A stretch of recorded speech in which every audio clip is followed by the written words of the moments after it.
Okay. So guys, what I was okay. So दोस्तों, what I was telling you is now a very simple thing indeed. हम लोग अभी हाल फिलहाल में क्या चैप्टर्स कवर किए हैं? हम लोग अभी हाल फिलहाल में एटम्स एंड मॉलिक्यूल्स कवर किए हैं, नंबर वन। फिर हम लोग कवर किए अपने लोग का why do we fall ill वाला चैप्टर, ठीक है। उसके बाद we moved on to gravitation. आपको याद होगा जब हम लोग करे थे डिस्कस एटम्स एंड मॉलिक्यूल्स या फिर why do we fall ill, तो एनसीईआरटी या फिर वो दूसरे बुक से करने के साथ साथ आपको याद आएगा, वो दूसरे बुक के साथ करने के साथ साथ याद आएगा, हम लोग हर चीज के लिए दो अलग से नोट्स यूज किए थे। कौन सा दो नोट्स यूज किए थे?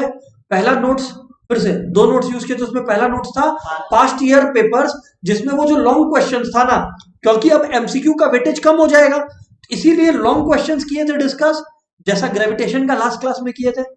ग्रेविटेशन का जैसा कि लास्ट क्लास में किए थे, ठीक उसी तरह से हम लोग एक और चीज आज डिस्कस करना ड्यू हमारा, विच इज ऑब्वियसली ग्रेविटेशन का, विच इज ऑब्वियसली ग्रेविटेशन का कौन सा वाला पार्ट? दी ऑब्जेक्टिव वाला पार्ट, दी ऑब्जेक्टिव वाला पार्ट, ठीक है। So that is the idea we are proceeding with guys.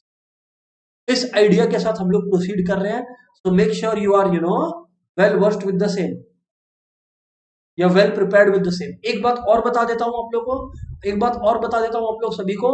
Next Wednesday, next Wednesday मतलब आप लोगों के पास एक हफ्ता है। नेक्स्ट वेंसडे मतलब आपके पास एक हफ्ता है। आपका नेक्स्ट वेंसडे ग्रेविटेशन का एग्जाम होने वाला है। ग्रेविटेशन मतलब केवल ग्रेविटेशन का ही एग्जाम होने वाला है, तो तेरे को तो पढ़ना ही पड़ेगा। ऐसा तो है नहीं कि ये नहीं आ रहा है, तो आ ही रहा है, तो पढ़ेगा तो है ही ये, वो कर लो। अब दो ऑप्शन है, क्या तो एक तारीख को सुबह उठ के एग्जाम दो सैटरडे को, वो तुम लोग देना नहीं मांगेगा, करेक्ट। इस वजह से हमने वेंसडे बोला, इस वजह से हमने क्या बोला? वेंसडे, ठीक है। तो अच्छाई का फायदा मत उठाइए। सब कोई कब दीजिएगा एग्जाम? अगले वेंसडे को। बोल दिया मतलब बोल दिया, करेक्ट है जी। Okay, now coming to the point. Sir जो एग्जाम होने वाला नेक्स्ट वेंसडे को, स्टैंडर्ड एग्जाम होगा, इजी एग्जाम नहीं होगा। जो कवर करवाए हैं उसके अंदर से होगा, बट दबा के क्वेश्चंस देने वाले हैं practical. Theory, what is gravitation, better not study that. पढ़ लो, पढ़ के आओ, बट वैसा क्वेश्चन नहीं मिलने वाला इस बार, ठीक है ना। Theory plus MCQ, more of theory less of MCQ रहने वाला है, ये बात भी बता दी है। तो आई डोंट थिंक कि अब कुछ और गुंजाइश है इन टर्म्स ऑफ क्वेश्चन, ठीक है जी। अब सर आप कंटिन्यू करिए हमारे से डिस्कशन करना about the particular chapter gravitation. Okay sir, सही है। कुछ कुछ क्वेश्चंस बड़े आसान है, कुछ कुछ बड़े डिटेल्ड है। सुनिए, न्यूटन्स लॉ ऑफ ग्रेविटेशन। अरे भैया, एवरीवेयर कोई भी लॉ जो होता है ना, साइंटिफिक लॉ जनरली वो पूरे दुनिया में एप्लीकेबल होता है, पूरे यूनिवर्स में एप्लीकेबल होता है। ऐसा नहीं कि सन पे काम कर रहा है वो फंडा मून पे, मतलब अर्थ पे काम कर रहा है वो फंडा मून पे काम नहीं करेगा, वो ऐसा कुछ नहीं है। Gravitation is the force of attraction between two objects, ये यहां पर भी एग्जिस्ट करता है और मून पे भी करता है। An astronaut in the orbit is in a spacecraft feels weightless, हल्का हल्का फील करता है। Why? Because absence of gravity inside, due to the fact that spacecraft have no energy, because acceleration in the orbit is equal to acceleration of gravity outside, और there is no gravity outside। अक्सर student लोग को पाया गया है, सुन लो सुन लो सुन, अक्सर student लोग को पाया गया, प्लीज ध्यान से सुन लेना जो बोल रहे हैं। वो लिखते हैं कि भैया ग्रेविटी तो नहीं होता स्पेस में है, इसलिए मुड़ रहा है। यह आंसर बहुत ही अनकॉमन नहीं है, it's a very common answer. आप में से काफी लोग लिखे भी होते हैं इसी को, there is no come. But आप लोग साइंटिफिकली सोचो, जिस ऑर्बिट पे आप हो, जिस ऑर्बिट पे आप हो, और जो ग्रेविटी बाहर में है, वो एक दूसरे को कट आउट कर रहा है। इट्स लाइक दो फोर्सेस एक दूसरे को अट्रैक्ट करने की कोशिश कर रहा है, बट क्योंकि दोनों इक्वल है तो न्यूट्रलाइज हो जा रहा है, and hence you are feeling weightless, and hence you are feeling weightless. That is the correct way to go about it. So the option is because acceleration in the orbit is equals to the acceleration of gravity outside. Okay जी, okay. The force is valid for, ये भैया force, ये वाला जो law है या ये वाला जो फंडा है वैलिड है फॉर स्फेरिकल बॉडी। जब हम लोग बोलते हैं G into M one into M two by R square, come on यार, ठीक है ना। Newton law of gravity is valid everywhere, repetition है। अच्छा, अब थ्रस्ट से कोई क्वेश्चन है, when a body is thrown up, अच्छा नहीं, when a body is thrown up the force of gravity is in the upward direction, downward direction, zero या horizontal? बताइए, आप लोग बताइए।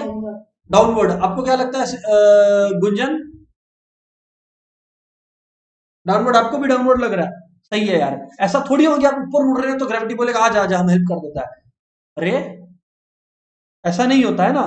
तो इन दी डाउनवर्ड डायरेक्शन है ना। When an object is throne upward the force of gravity, सुनो सुनो सुनो, बहुत ही अच्छा क्वेश्चन है। लास्ट डे बहुत सारा प्रैक्टिस किया उसके ऊपर। क्या? कि जब एक ऑब्जेक्ट को ऊपर उछाल रहे हैं, जब एक ऑब्जेक्ट को ऊपर उछाल रहे हैं तो the force of gravity is क्या? अपोजिट टू द, सुनो सुनो सुनो, the force of gravity is opposite to the direction of motion. Okay, become zero at the highest point, in the same direction at the direction of motion, या फिर आपका increases as it rises up, increases as it rises up, increases as it rises up. भैया देखो, force of gravity ऊपर जाते जाते बढ़ेगा तो हटाओ हटाओ हटाओ। सुनो, अब आप लोग ये समझना, opposite to the direction of motion, in the same direction as the ये, what is the point sir, what is the point? तो अब मैं बोल रहा हूं यहां पर, मैं बोल रहा हूं यहां पर, ध्यान से सुनना। बॉडी अपवर्ड जा रहा है, opposite to the direction of motion. भैया ग्रेविटी कहां खा रहा है? ग्रेविटी किस डायरेक्शन में काम कर रहा है? डाउनवर्ड। आप लोग ही बोले तो ऑप्शन ए करेक्ट है, ऑप्शन ए करेक्ट है। अभी रुको, ए करेक्ट है सर, बी तो छोड़ो, फर्क नहीं पड़ता, बेकार है बी और डी। सर एक बात बताओ यार, सी में क्यों क्या प्रॉब्लम है? हम लोग जो बोल रहे हैं कि when an object is throne upward the force of gravity become zero at the highest point, तो आपको इसमें क्या दिक्कत है जी? बोला दिमाग लगाइए। यहां पर क्वेश्चन क्या बोल रहा है, जब हाईएस्ट पॉइंट पे पहुंच रहा है तब हम लोग क्या पढ़े थे? हाईएस्ट पॉइंट पे जब पहुंचता है तो हम लोग स्पीड के बारे में पढ़े थे कि जो फाइनल वेलोसिटी होता है वो एक मोमेंट पे खत्म हो जाता है, अग्रीड, रुक जाता है ऑब्जेक्ट। क्या हम लोग ये बोले थे क्या कि फोर्स लगाना बंद हो जाता है, फोर्स ऑफ अट्रैक्शन जीरो हो जाता है हाईएस्ट पॉइंट पे? ऐसा कहीं पे पढ़े हैं क्या? अगर force of attraction highest point पे जीरो हो गया तो वो ऑब्जेक्ट हाईएस्ट पॉइंट पे रह जाएगा जिंदगी भर। Make sense, make sense, come on come on. हाँ ये, अब आप लोग को याद क्या है? हिमांशु को याद है, हिमांशु को क्या याद है? इनिशियल वेलोसिटी से बॉल फेंका, हाईएस्ट पॉइंट पे कुछ तो जीरो होता था। ओ भाई, फाइनल वेलोसिटी जीरो होता था, क्या जीरो होता था? अग्रीड हिमांशु? जो लास्ट क्लास में दबा के अपने क्वेश्चन प्रैक्टिस किए थे, that is what I am referring to. ओ हाँ सर, याद आया, याद आया। क्या ग्रेविटी जीरो हो गया क्या? अच्छा भाई, ग्रेविटी जीरो हो गया तो रह जाएगा ऑब्जेक्ट फिर वहीं पर जहां पर था, हाईएस्ट पॉइंट पे। कम ऑन सिद्धि, कंफर्म करें, आपको भी क्रिस्टल क्लियर है नहीं क्लियर है जी? हाँ सर, बोलिए बोलिए बोलिए। अब आप आगे बोलो सर, अब आप। ठीक है जी, आगे बढ़ते हैं जी। What happens to the acceleration due to gravity with the increase in altitude from the surface of the earth? भाई साहब सीधी सी बात है यार, तुम जितना ऊपर जाओगे और एक्सेलरेशन ड्यू टू ग्रेविटी जो है उसका इंपैक्ट उतना कम होते जाएगा। तो ये सीधी सी बात है, डिक्रीजेस है ना। The acceleration due to gravity has the same value everywhere in space. भाई साहब देख लो, यहाँ पर क्या ग्रेविटेशनल कांस्टेंट पूछा है? एक मिनट, यहाँ पर ग्रेविटेशनल कांस्टेंट, अगर ग्रेविटेशनल कांस्टेंट होता तो हम लोग बोलते हैं हाँ इट इज सेम एवरीवेयर। यहाँ पे बोल रहा है एक्सेलरेशन ड्यू टू ग्रेविटी, तो भैया question acceleration due to gravity is the same value everywhere, as the same value everywhere on earth in space, varies with latitude on the earth, या is greater on the moon due to its smaller, ये due greater on the moon due to its smaller diameter. तो अब देखो यार, यहाँ पर सीधा जो आंसर है वो सीधा सा बात है कि एक्सेलरेशन जो है लगभग सेम रहता है, बट हम लोग पढ़े हैं ना पोल्स और इक्वेटर वाला बात, हाँ। याद आ रहा है? पोल्स और इक्वेटर वाला बात पढ़े हैं ना, कि इक्वेटर में आप एकदम नीचे में हो और पोल्स में आप एकदम ऊपर में हो, तो एक्सेलरेशन डिक्रीजेस देयर, ये बात पढ़ा हुआ आप लोग सभी का। पोल्स पे आपका ग्रेविटी घटते जाएगा, इधर पे मैक्सिमम होगा। तो ये क्या चेंज हो रहा है बार बार? लैटिट्यूड ही तो चेंज हो रहा है, नहीं समझे? टेम्परेट जोन, फ्रिजिड जोन, ये सब नहीं पढ़ा हुआ है क्या? अरे हाँ पढ़ा हुआ है ना सर। तो यानी कि ये क्या हो रहा है आपका, लैटिट्यूड चेंज हो रहा है, तो varies with the latitude of the earth, varies with the latitude. Altitude है तो तुम लोग चिल्ला चिल्ला के बोल दिया कि हाँ ऑल्टीट्यूड के साथ साथ जो है ग्रेविटी डिक्रीज होगा, बोल दिया था ना। तो भैया ऑल्टीट्यूड का बढ़ना मतलब लैटिट्यूड का भी तो चेंज होना हुआ। ओ माय गॉड सर, हाँ ठीक है, कोई बात नहीं, आप नहीं भी रियलाइज किए थे तो अब रियलाइज कर लो, यही बोल रहे हैं आपको, और कुछ नहीं।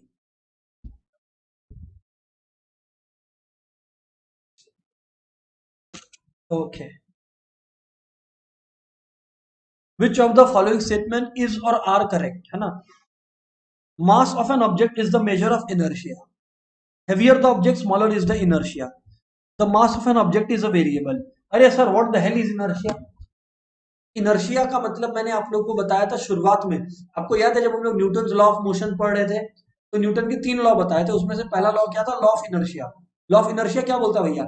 रुका हुआ ऑब्जेक्ट है तो रुका हुआ रहेगा जिंदगी भर जब तक एक एक्सटर्नल फोर्स नहीं अप्लाई करे, और अगर चलता हुआ ऑब्जेक्ट है तो चलते रहेगा जिंदगी भर जब तक एक एक्सटर्नल फोर्स अप्लाई नहीं करे। ठीक है, अच्छा। Mass of an object is the measure, देखते हैं। Mass of an object is the measure of inertia, heavier is the object, smaller is the inertia, mass of an object is variable, mass of an object is variable। देखो देखो देखो, heavier the object, smaller is the inertia, ऐसा कुछ नहीं है। Object का wait कुछ भी हो, if it is rest it will stay at rest, है ना। Mass of an object is variable, गलत गलत। Mass of object is the measure of its inertia, ये वाला बात सही है। 3 मास of an object is variable क्यों होगा जी यार? ग्रेविटेशनल का तो ऐसा कोई बात नहीं बोला। मास, मास क्या होता है भैया? उसी दिन तो बताया था, तुम्हारा पेनक्रियास, तुम्हारा किडनी, ये सब है मास। तो वो चेंज हो जाएगा क्या? आप ही बताओ। नहीं जी सर, नहीं चेंज होगा। तो यार यहां पर आप लोग ध्यान रखिएगा, ये गलतियां मत कीजिए। कोई नहीं सर, कोई नहीं, आगे बढ़ो सर। अब अच्छा क्वेश्चन है। A solid of density capital D is floating in a liquid of density छोटा D. If V is the volume of dense solid immersed, if V is the volume of solid immersed in the liquid and V dash is the total volume of the solid, एक minute, V dash is the total volume of the solid, V dash क्या है? total volume of the solid है, then V dash by V, then V dash by V equals to what? then V dash by V equals to what? अब आप लोग समझना ध्यान से, ध्यान से सुनना। सिंपल भाषा में बात करें आपसे, तो आप लोग ये देखो, सिंपल भाषा में बात कर रहे हैं, इधर देखो। V डैश बाई V मतलब वॉल्यूम्स को कंपेयर करने बोला। सुनना एक बार, बात को सुनना इत्मीनान से, है ना।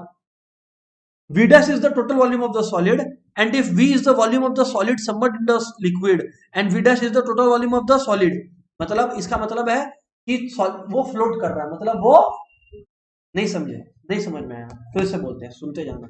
यहाँ पर कितना बढ़िया बात बोल दिया, आप लोग को पता भी नहीं चला और बोल भी चला गया। सुनो फिर से एक बार, सुनते जाना। आपको ये बोल रहा है, इत्मीनान से सुनना, आपको ये बोल रहा है कि सॉलिड का कुछ पार्ट डूब गया और टोटल सॉलिड का पार्ट इतना था, तो कुछ डूब गया और टोटल इतना था, इसका मतलब पूरा नहीं डूबा। और पूरा नहीं डूबा मतलब क्या कर रहा है? फ्लोट कर रहा है। इसका मतलब क्या है? Density of the solid and the density of the liquid are लगभग द, ओ माय गॉड, समझ आया कितना डेप्थ है क्वेश्चन के अंदर? नहीं पकड़ में आया क्वेश्चन का डेप्थ? तुमको क्या बोल रहा है क्वेश्चन कि सुन, सॉलिड जो है टोटल वी डैश है और उसका वी हिस्सा डूबा हुआ है। ओ भाई, अगर सच में डूब गया होता तो पूरा वी डैश पानी के अंदर होता। हिस्सा कितना डूबा हुआ है? वी वाला। इसका मतलब क्या है? तैर रहा है। इसका मतलब क्या है? इतना तो क्लियर है जी? हाँ जी सर। अब एक बात और बताओ जी, अब एक बात और बताओ जी। निकाह क्या बताएं सर? ये डेंसिटी का क्या खेल है? अब देखो, दोनों का डेंसिटी लगभग सेम है यार, ये बात हम लोग बोल सकते हैं जी? हाँ जी सर, ठीक है, बोल सकते हैं। डेंसिटी क्या होता है? मास बाई, डेंसिटी क्या होता है जी? इसका मतलब मैं गलत नहीं हूं अगर मैं बोलता हूं volume equals to mass by density जी? नहीं, बिल्कुल गलत नहीं है सर। हाँ जी सर, बोलो अब आप। अब आपको मैं क्या बोल रहा हूं, अब आपको क्या क्या बोल रहा हूं कि V1 V dash by V लिखा हुआ है। क्या लिखा हुआ है जी? V डैश बाई V, है ना। कुछ हिस्सा डूबा हुआ है और मतलब टोटल हिस्सा भाई कुछ हिस्सा, टोटल हिस्सा भाई कुछ हिस्सा। अब आप लोग ये समझना कि जो भी सॉलिड बॉडी का वेट होगा और जो लिक्विड वो डिस्प्लेस करेगा वो तो लगभग सेम ही होगा ना जी? नहीं समझे? फिर से बोल रहे हैं, फिर से बोलो सर जी, फिर से बोलो। सॉलिड बॉडी का जो वजन होगा, सॉलिड बॉडी का जो वजन होगा, वेट होगा, और जितना वो लिक्विड डिस्प्लेस करेगा वो सेम होगा। वेट भी और वॉल्यूम भी, वेट भी और वॉल्यूम भी। हाँ जी सर, बात तो सही है आपका जी। अब मैं क्या बोल रहा हूं आपको, इसका मतलब यहाँ पर जो ये लोग फॉर्मूला लिखे हैं बिल्कुल सही है कि हम लोग बोल सकते हैं जैसे ये जो पार्ट सबमर्ज्ड है वो इंटू डेंसिटी इंटू ग्रेविटी, क्योंकि ग्रेविटी काम कर रहा है यहाँ पर भी, is equal to V dash into density into gravity.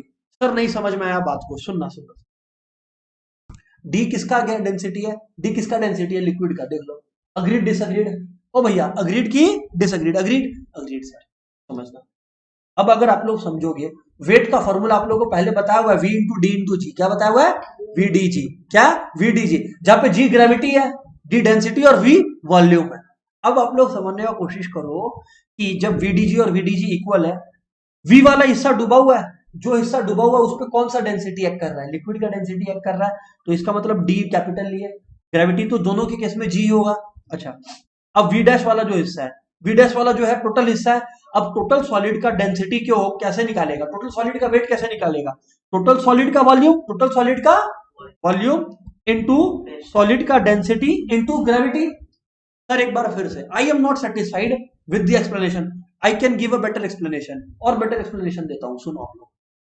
मैं ये बोल रहा हूं, एक बार फिर से शुरू करते हैं।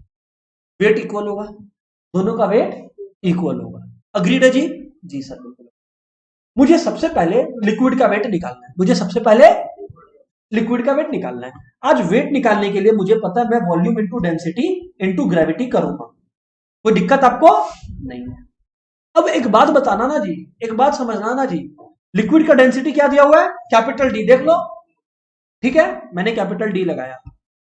ग्रेविटी जी है, मैंने लगाया। पर एक बात सोच के देखो, लिक्विड का कितना वॉल्यूम डिस्प्लेस हुआ आपको कहीं भी दिया हुआ है क्या? नहीं दिया हुआ है। बट हम लोग को एक नॉलेज तो है कि the volume of the liquid displaced is nothing but equal to the volume of solid. जितना सॉलिड का वॉल्यूम नीचे गया उतना ही तो वॉल्यूम ऑफ लिक्विड डिस्प्लेस होगा यार, कल लास्ट क्लास में बताया था। हाँ, तो वॉल्यूम ऑफ द सॉलिड जो डूबा है वो दिया हुआ है आपको v। तो volume of the solid displaced अगर आपको दिया हुआ है, hello, volume of the solid अगर डिस्प्लेड आपको दिया हुआ है तो वही है volume of the liquid displaced. Agreed? तो मैं यहां पर इसलिए v लिख रहा हूं। तो ये तीनों मल्टीप्लाई करने से वेट ऑफ द लिक्विड आ गया ना। फॉर्मूला क्या है? Volume of the liquid, density of the liquid and gravity on the liquid.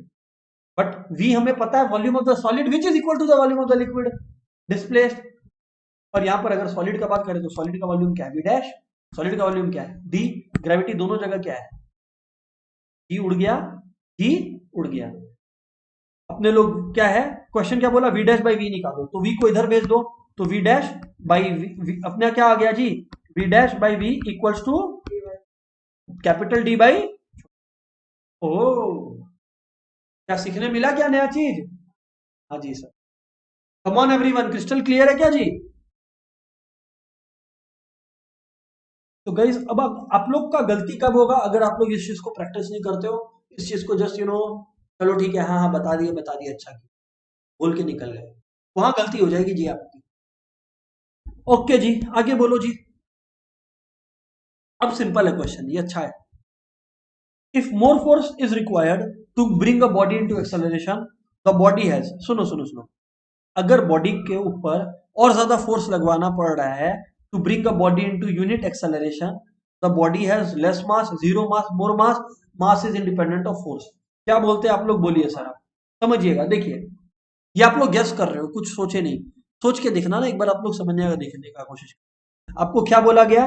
To bring the body into a unit acceleration, मतलब एक्सेलरेशन कितना है? 1। तो समझो ना यार, फोर्स होता है मास इंटू एक्सेलरेशन जी, फोर्स होता है मास इंटू एक्सेलरेशन। तो भैया एक्सेलरेशन 1 है तो फोर्स क्या हो गया? मास के बराबर हो गया। हाँ या ना? फोर्स क्या हो गया? मास के बराबर हो गया। तो अब अगर फोर्स मास के बराबर है तो मोर फोर्स मतलब मोर मास। सर समझ में आया कि नहीं समझ में आया? कहां कहां से आपको बनाएगा आप लोग को पता भी नहीं चलेगा। क्या हिमांशु बोलो? अब ये क्वेश्चन आता तो गलत होता एग्जाम में पक्का। मन तड़न कोई जो भी है लिख के आता, maximum people would have guessed. तो ये बात सही है सर, ये इसीलिए बोल रहे हैं कि अपने को वैरायटी प्रैक्टिस करना है जी। सुनिएगा बात को। तो मैं फिर से बोल रहा हूँ, फोर्स होता है जी मास इनटू एक्सेलरेशन। भाई साहब एक्सेलरेशन यूनिट लिखा है तो 1 लिखा है, तो मैंने कहा ओके, m हो गया। अब बोल रहा है कि मोर फोर्स है तो मास भी मोर होगा ना, इसमें क्या चाहिए टेंशन है? समझ आया? तो इस तरह से ये सब क्वेश्चंस को करना है, ठीक है। नेक्स्ट क्वेश्चन को चलिए, क्वेश्चन नंबर 14 आप लोग ट्राई कीजिए ना जी, ट्राई कीजिए ना।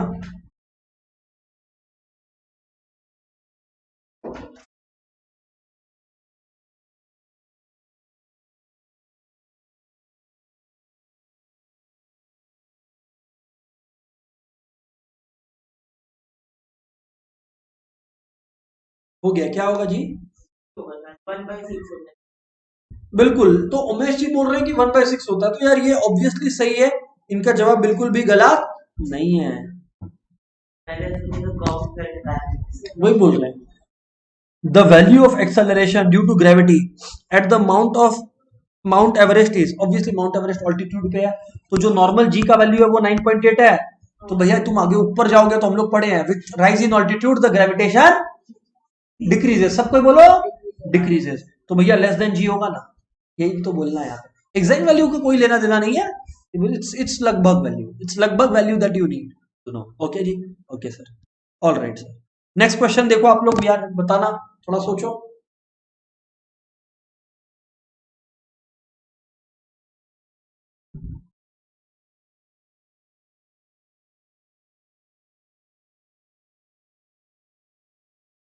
और ये बात बता दे रहे हैं, हर चैप्टर के बाद टेस्ट होने वाला है। अरे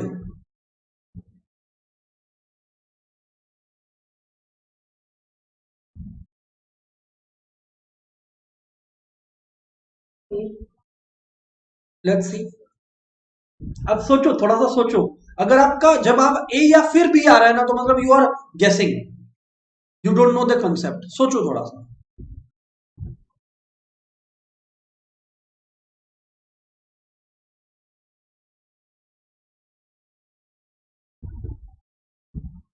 अभी क्वेश्चन भी करवाए हैं, अभी क्वेश्चन भी करवाए हैं ऊपर में ही, वो जो डी बाई डी वाला था ना, V by V dash by V वाला, उसका पहला इक्वेशन का ही शुरुआत सोच लो, सिद्धि का आंसर आ गया सही। हाँ, बोलो बोलो बोलो। तो भाई साहब ए ही तो होगा, अभी शुरुआत किससे किया था भाई?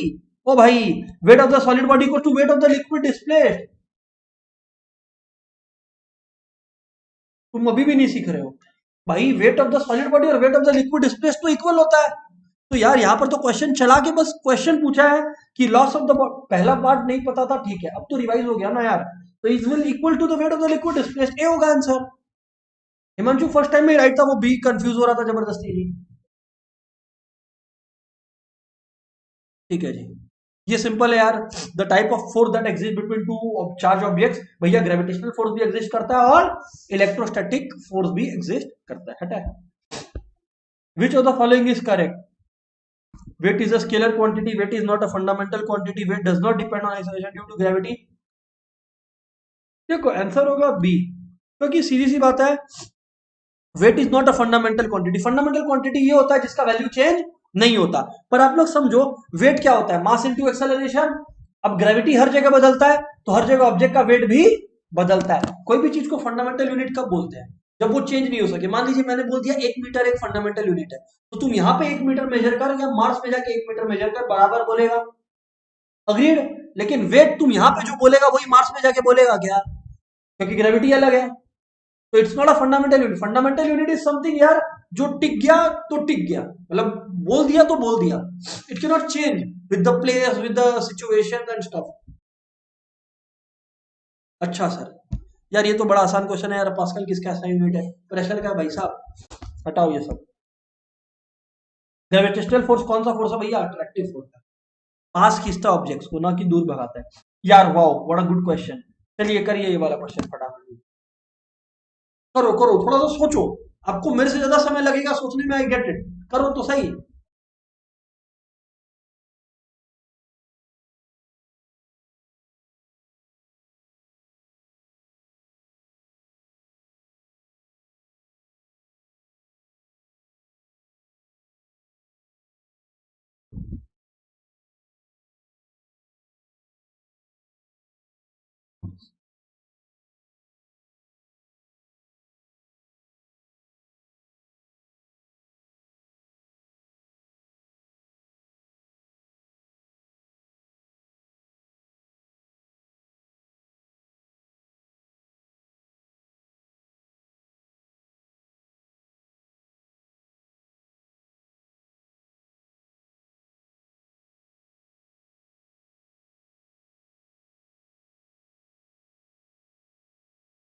क्या हुआ रे भाई, आंसर आया?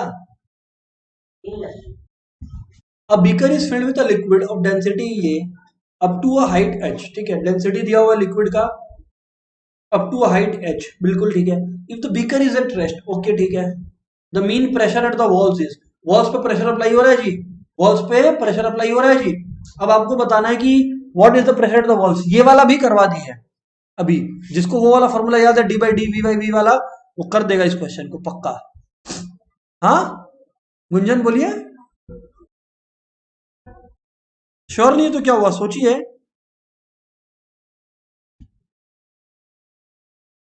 देखो देखो देखो, सबसे पहले आप लोग समझना, अपने लोग प्रेशर निकालने का तरीका सीखे थे, H इंटू डी इंटू जी, अभी दिखाया वेट या प्रेशर, वेट या प्रेशर, एच डी जी होता है जी, बिल्कुल सर।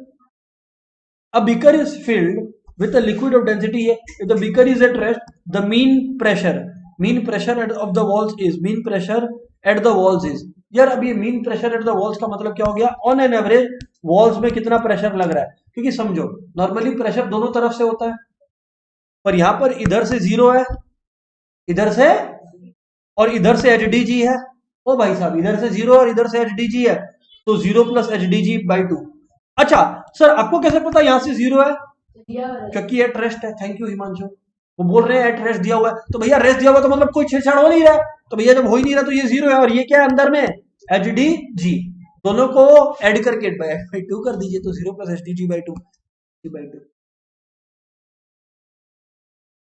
आ रहा है ना नया नया कंसेप्ट पकड़ में, ये सब समझिएगा, और ये सब अगर नहीं प्रैक्टिस करिएगा तो गए काम से। समझ में आ रहा है ना कि NCERT is only 60% of your study, 40% is remaining which we are doing.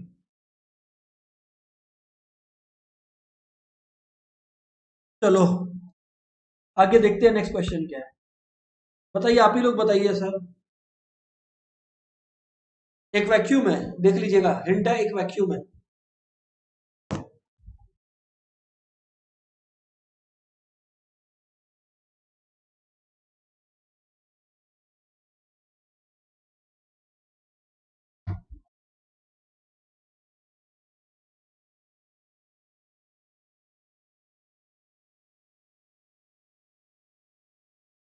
देखिए,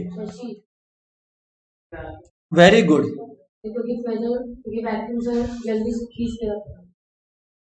क्योंकि भाई वैक्यूम में सारा फ्रीली फॉलिंग बॉडीज का सेम एक्सेलरेशन होता है। हाँ, और देखो अब हिमांशु बोल रहा है सर फेदर का वेट कम है, बिल्कुल सही बोल रही है, ये मैटर करता नॉर्मल दुनिया में जो वैक्यूम नहीं है, पर ये तो वैक्यूम है, पर ये तो वैक्यूम है। वैक्यूम में क्या होता है, all freely body falling body same acceleration, फिर वहां पर फर्क नहीं पड़ता ना, इस वजह से वहां पर मास का कोई फर्क नहीं पड़ता। यहां पर क्या है, जैसे यहां पर एक्सेलरेशन है तो मास इंटू एक्सेलरेशन करो, क्योंकि ये वैक्यूम नहीं है, पर वैक्यूम के अंदर एक्सेलरेशन इक्वल कर देगा पूरा चीज का, तो इसीलिए both will reach the ground at the same time. वहीं पर अगर मान लीजिए आपका होता नॉर्मल, मतलब वैक्यूम नहीं है, तब ऑब्वियसली आप बोलते हैं कि कॉइन विल रीच फर्स्ट। समझ गए ना जी।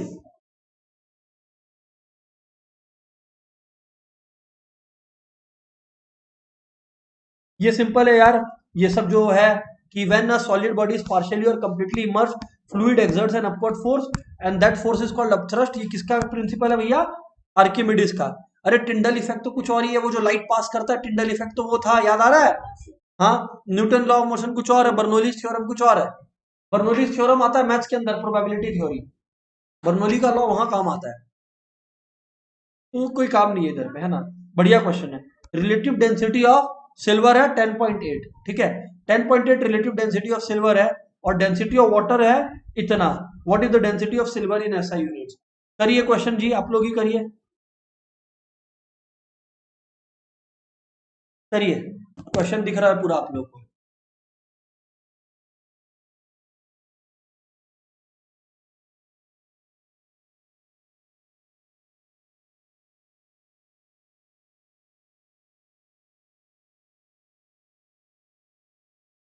बताइए,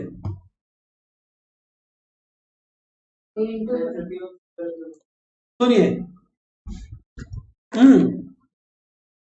भैया रिलेटिव डेंसिटी, सिंपल सा बात आपसे कर रहे हैं, सिंपल सा बात कर रहे हैं आपसे कि कोई भी सब्सटेंस का रिलेटिव डेंसिटी निकालना है, सुन लीजिए, तो रिलेटिव डेंसिटी का मतलब कंपेयर करना होता है। क्या होता है, कंपेयर करना। गुंजन मेरे को लग रहा है आप पढ़ाई लिखाई नहीं कर रहे हो कंसिस्टेंटली, पढ़ाई लिखाई स्टार्ट कीजिए आप, तुरंत समझ में आता है क्लास का प्रेजेंस के साथ साथ। क्या होता है? Density of the substance by density of the liquid, यानी कि वाटर। करेक्ट। तो भैया रिलेटिव डेंसिटी तो आपको दिया हुआ है 10.8, डेंसिटी ऑफ द सब्सटेंस आपको दिया हुआ है क्या? अच्छा सुनिएगा अभी बात को, यहाँ पर एक इंपॉर्टेंट चीज है, डेंसिटी ऑफ द सब्सटेंस जो है, नहीं ये तो रिलेटिव डेंसिटी दिया हुआ है, डेंसिटी ऑफ द सब्सटेंस तो नहीं दिया हुआ है ना आपको, वो तो निकालना है। और डेंसिटी ऑफ वाटर आपका कितना है जी? 10 टू द पावर 3। तो ये जब उधर गया तो 10.8 इंटू 10 टू द पावर 3 होगा ना जी? हाँ या ना? Come on. अच्छा अब रिलेटिव डेंसिटी 10.8 है, इसका मतलब क्या है? इसका मतलब है कि सिल्वर वाटर का हर 1 सेंटीमीटर क्यूब से, मतलब 1 सेंटीमीटर क्यूब का वाटर जितना भारी होगा, सिल्वर उससे 10.8 टाइम्स, 10.8 गुना भारी है। और ये बात तो बताए हुए हैं यार, relative density is density of the substance by density of water. बढ़िया। Gravitational force is the weakest force. हाँ, क्योंकि समझो इलेक्ट्रोस्टैटिक फोर्स जोर का फोर्स है, ग्रेविटेशनल फोर्स कम होते जाता है जैसे जैसे आप ऊपर जाओ। तो नेचर के अंदर वीकेस्ट फोर्स जो एग्जिस्ट करता है वो ग्रेविटेशनल फोर्स। आप सोचो ना, आप वहां बैठे हो, ये कैमरा यहां रखा हुआ है, कैमरा आपसे जाके चिपक क्यों नहीं रहा है? क्या आपके और कैमरा के बीच में फोर्स ऑफ अट्रैक्शन नहीं है? लॉ ऑफ ग्रेविटी के हिसाब से तो हर ऑब्जेक्ट्स के बीच में फोर्स ऑफ अट्रैक्शन है, बट एकदम नेग्लिजिबल है, वरना तो कैमरा आ जाता हमारी तरफ। सोए हुए पंखा धार से आके मुंह पे लगेगा, ऐसा तो कभी नहीं हुआ जब तक वो आदमी गलत बुलाए थे आप ठीक कराने के लिए। तो what I am trying to tell you here is कि ग्रेविटेशनल फोर्स वीक है, ये तो अच्छा बात है, वीकेस्ट फोर्स इन नेचर। ये सिंपल है यार, कांस्टेंट ऑफ ग्रेविटेशन का वैल्यू बोल रहा है। अभी अभी हम लोग को कैसे याद है, मैंने आप लोग को बताया भी था, force into mass 1 into mass 2 by, sorry मैं भी क्या बोल रहा हूं, force into d1 distance 1 into distance 2 by आपका मास का स्क्वायर, है ना जी? उल्टा लिख दिया ना मैं, मेरे को भी ऐसा ही लगा। ओए सही तो लिख रहा हूं, हट। डिस्टेंस का प्रोडक्ट बाई मास का स्क्वायर, ठीक है? तो यानी कि ये हो गया F मीटर स्क्वायर बाई आपका जो मास है उस केजी के टर्म्स में है, तो यानी कि newton metre square slash KG square. सही तो बोल रहे थे? ठीक है, सही है सर, ये रहा देख लो, सही तो बोल रहे थे वही। Where will it be profitable to purchase 1 kilogram sugar? 1 kilo चीनी का खरीदना फायदेमंद होगा at poles at equator at 45 degree at 40 degree latitude. Sir हम लोग तो सोचा था बड़ा बाजार, बंगुर, इलेक्ट्राउन ऐसे करके क्वेश्चन देगा, ये क्या पूछ रहा है? दिमाग लगाओ, और एक क्वेश्चन सही है, बहुत अच्छा क्वेश्चन है, तुम लोग चीनी चीनी पे रो रहा है। 1 किलोग्राम पे फोकस कर, इस पे फोकस कर, 1 किलोग्राम पे। अब सोच, सिद्धि हैज गिवन एन आंसर। सिद्धि क्यों इक्वेटर पे क्यों खरीदोगे जाके?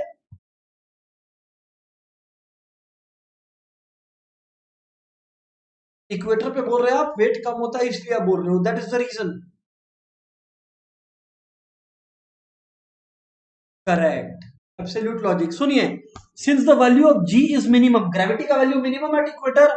अब भैया जी क्या है, अब समझना, जी अगर कम है तो while purchasing 1 kg weight sugar at equator using spring balance we will get more mass as compared to that at other places of the earth। अभी भी नहीं समझ में आओ तो अभी आपको दिखाते हैं, देखिए जी। वेट, वेट होता है मास इनटू एक्सेलरेशन जी। हाँ जी, यही होता है ना? हाँ सर बिल्कुल सही है, बुद्धि लगाओ बुद्धि लगाओ।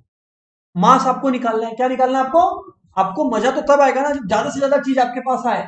तो मास हो गया W बाई जी, अग्रीड।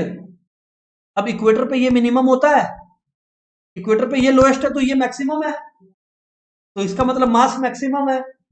ओ, और सबसे ज्यादा घाटा कहां पे होगा?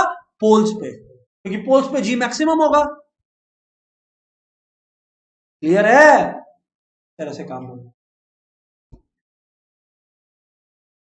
What is the unit of relative density? यार क्या टाइप का क्वेश्चन है, रिलेटिव डेंसिटी यूनिटलेस है, क्योंकि वो तो कंपैरिजन है ना कि 10.8, जैसे सिल्वर का भी था 10.8, भाई 10.8 का मतलब वो 10 टाइम्स हेवियर देन वाटर है, राइट? इसका मतलब ये थोड़ी कि तुम यूनिट ही लिख दोगे बैठ के। हाँ डेंसिटी होता तो मैं बोलता मास बाय वॉल्यूम होता तो KG per metre cube. Density का ऐसा unit KG per metre cube होता है। हेलो, डेंसिटी या एब्सोल्यूट डेंसिटी का ऐसा unit KG per metre cube होता है। It's correct to say that. अरे पर भाई साहब रिलेटिव डेंसिटी तो कंपेयर करता है डेंसिटीज को, आप कैसे बोल रहे हो कुछ भी? इट्स जस्ट अ कंपैरिजन की इतना भारी है तो देयरफॉर करिए ये वाला क्वेश्चन फटाफट।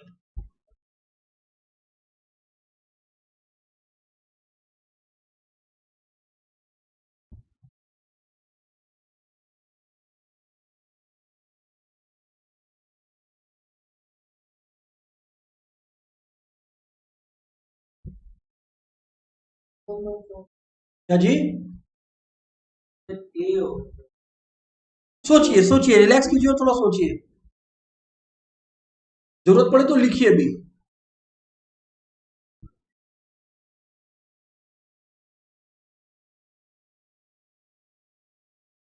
तुम लोग पहले फोर्स का पूरा फॉर्मूला लिख के कर। हम ये नहीं बोल रहे कि किसी का आंसर गलत है, चार जन चार आंसर देगा तो एक तो सही बोल रहा है, और तुक्का तो चारों ही मार रहा है। पॉइंट ये है कि लिख के करो ना तो आंसर इजी हो जाएगा। Force one equal to force two, इस तरह से करके करो। G into M1 into M2 by distance square, उस तरह से सोचो, तब पता चलेगा तुमको।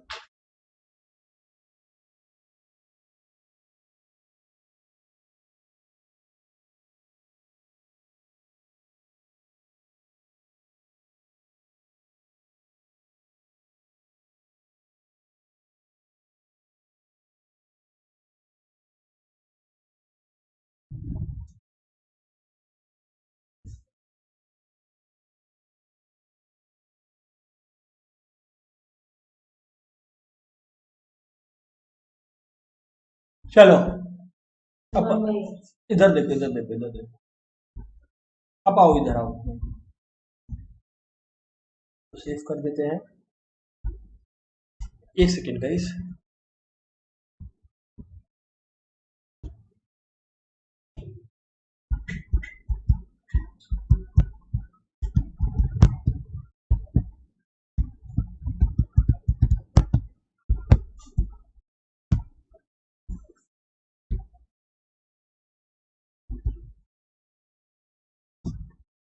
हाँ जी, बात करो जी।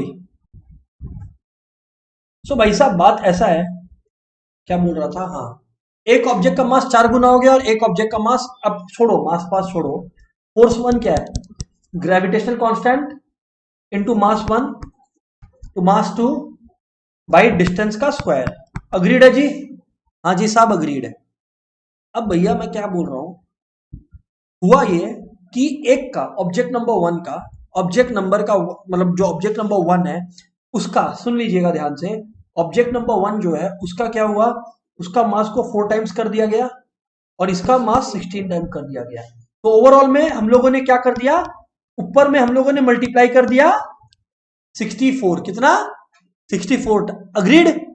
अब भाई साहब अगर मेरे को फोर्स सेम रखना है तो मेरे को इंश्योर करना होगा डिवाइड भी 64 हो। हेलो, मेरे को क्या करना होगा, मेरे को क्या करना होगा, डिवाइड भी, क्योंकि जब तुम 64 से डिवाइड करेगा तो कट जाएगा, फोर्स सेम ही रहेगा। नहीं समझे क्या? समझे ना? हाँ जी सर, समझो समझो। हटाओ इसको, फिर से बोल रहे हैं, जी M1 इंटू M2, ये तुमको चाहिए, ये तुमको चाहिए। पर सेकंड केस में क्या हो गया, जी तो सेम था पर M1 हो गया 4 टाइम्स और ये हो गया 16 टाइम्स। तो क्या मैं गलत हूं अगर मैं बोलता हूं कि हो गया G into 64 into M1 into M2? क्या मैं गलत हूं जी? पर भाई साहब जब मैं ऐसे लिख दूं डिस्टेंस स्क्वायर तो अभी तो गलती है ना, क्योंकि ऊपर में 64 है। अरे मेरे को तो यही चाहिए वापस। अरे भाई साहब 64 चाहिए वापस, तो मतलब नीचे में भी 64 होना जरूरी है। तो भैया 64 कब आएगा, जब हम डिस्टेंस की जगह क्या डालें, 8 टाइम्स डिस्टेंस डालें। तो दोनों के बीच में डिस्टेंस कितना गुना बढ़ना चाहिए, 8 टाइम्स बढ़ना चाहिए। दोनों के बीच में डिस्टेंस कितना गुना बढ़ना चाहिए, 8 टाइम्स बढ़ना चाहिए। अब मैं आपको हिमांशु की तरफ से बताता हूं कि क्या गलती हिमांशु ने किया। हिमांशु ने बकायदा ये वाला क्वेश्चन को पूरा कर लिया था, पर हिमांशु क्या देख रहा था कि सर पूरा इक्वेशन में तो 1/8 मल्टीप्लाई हुआ है ना, यही सोच रहे थे। और डार्लिंग क्वेश्चन क्या था कि दोनों के बीच का डिस्टेंस को कितना टाइम्स बढ़ाना है। नहीं समझे? तो भाई डिस्टेंस तो दोनों के बीच में 8 गुना बढ़ा रहा है तो, अरे हाँ ना बोलो रे। That's why the answer is 8 times. Distance को 8 टाइम्स चेंज करना पड़ेगा। एम आई क्रिस्टल क्लियर एवरीवन?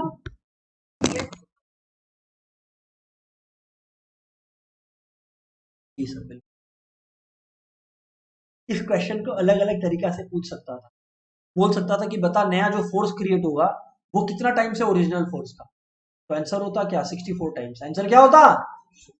कैसे सर नहीं समझ में आया? ओ भाई साहब, फोर्स वन ये है, फोर्स वन ये है भाई साहब, फोर्स टू क्या है 64, यही तो है। तो भाई इसका ये तो फोर्स वन हो गया, तो फोर्स टू क्या हो गया 64 टाइम्स ऑफ। समझ आया नहीं समझ में आया? ऊपर से गया, आया नहीं आया? हाँ सर आया। अच्छा अच्छा अच्छा अच्छा अच्छा। क्या हिमांशु बोलो, मिल रहा है सीखने को? बिल्कुल। एक्चुअली हिमांशु बोर हो गया था एवरीबॉडी। चलो सही है। अब मूव ऑन करते हैं गाइस, मूव ऑन करते हैं।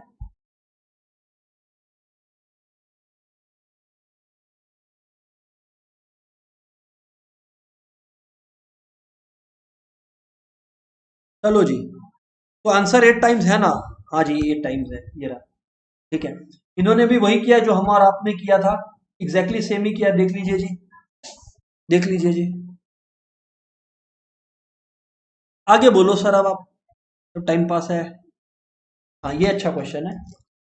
इधर देखो आप लोग, acceleration due to gravity is maximum at, यहां से सुनना, a height r/2 from the earth surface, centre of the earth, surface of the earth, या अ डेप्थ, ये है ना। तो यहां पर लिखा हुआ surface of the earth. Acceleration due to gravity at a height above और below earth surface decreases, it is zero at the centre of the earth, it is maximum at the surface of the earth. क्योंकि देखो समझो, आप surface of the अर्थ को cross करोगे ना, decrease करने लग जाएगा। सेंटर में है तो हम लोग क्या बोलते हैं, कोई भी डिस्टेंस किसी भी ऑब्जेक्ट का सेंटर से लेते हैं, तो अर्थ का सेंटर का, अर्थ के सेंटर से डिस्टेंस तो जीरो है, तब तो कुछ आएगा ही नहीं, तब तो कुछ आएगा ही नहीं। इस वजह से my dear friends, what do we call here, we call भैया सरफेस ऑफ द अर्थ पे जो है मैक्सिमम होगा। कहां पे मैक्सिमम होगा? सरफेस ऑफ द अर्थ पे। हाँ अगर पोल्स वोल्स होता तो मैक्सिमम एट द पोल्स बोलते हैं, मिनिमम एट द इक्वेटर बोलते हैं। ठीक है, maximum at the poles, minimum at the, और कुछ नहीं बोला है तो maximum at the surface of the, याद रह पाएगा जी? याद रखना, इक्वेटर में सामान खरीदना सबसे सस्ता है, ये याद रखना। तो जैसे ये याद रहेगा, तुमको याद रहेगा कि ग्रेविटी मैक्सिमम है इसलिए सामान खरीदना सस्ता है। सॉरी, ग्रेविटी मिनिमम है इसीलिए सामान खरीदना सस्ता है। एप्पल वाला क्वेश्चन देखो 34।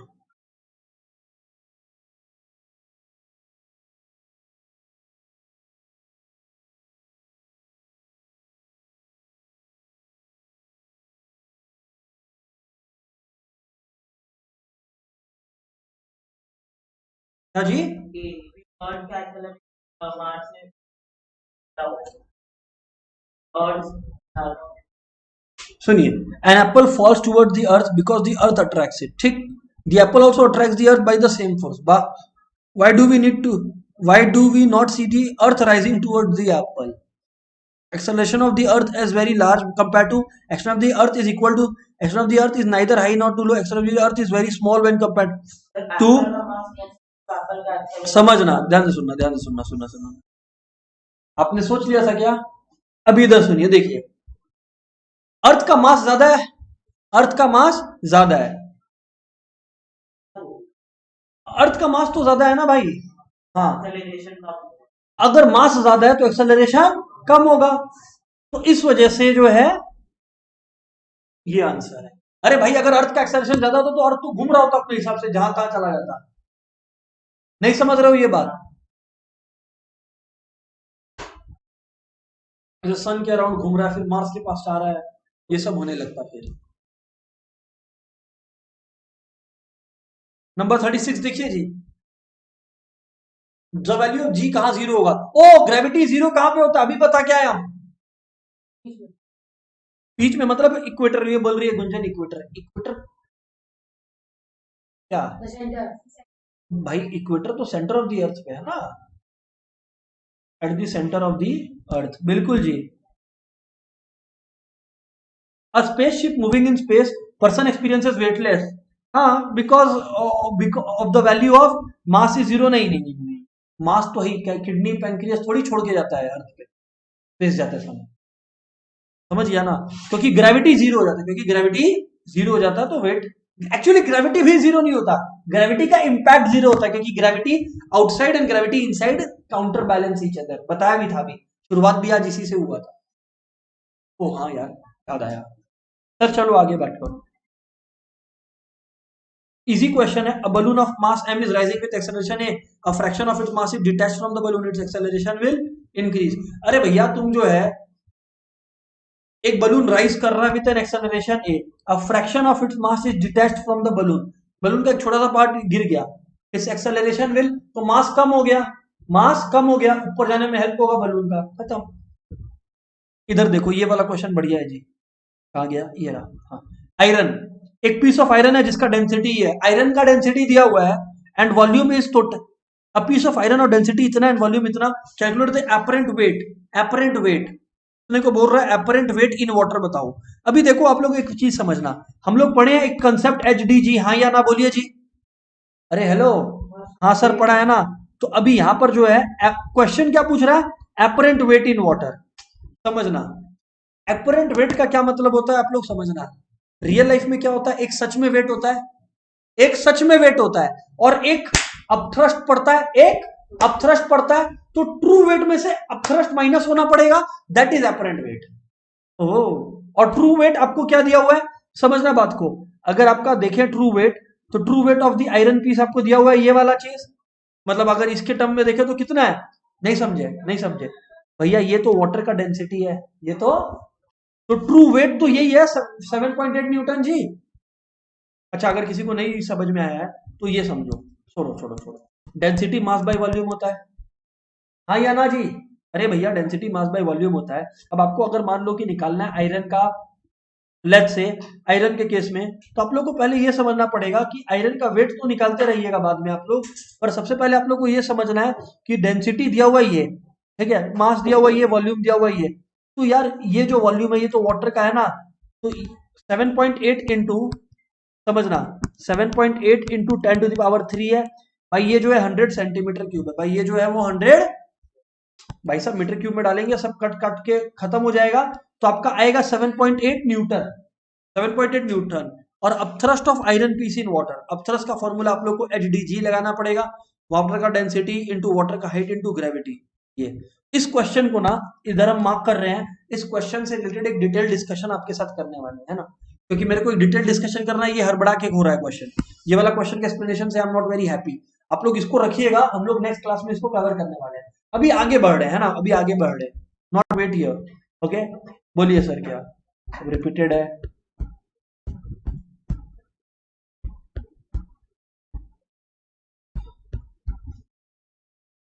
ठीक है यार, मतलब बाकी असर्शन रीजनिंग फसर्शन रीजनिंग अभी उतना ज्यादा करवाने का इच्छा नहीं है, क्योंकि एमसीक्यू का वेटेज थोड़ा कम हुआ है, ठीक है। तो गाइज आप लोग को सबसे पहले क्या करना चाहिए, अगर हम आपकी जगह होते तो क्या करते, आज का जो भी लर्निंग था, जो भी लर्निंग था, घर जाके तुरंत नोट डाउन करते, नोट डाउन कीजिए, ये वाला तुरंत ग्रुप में शेयर हो रहा है, please start reading, please start studying.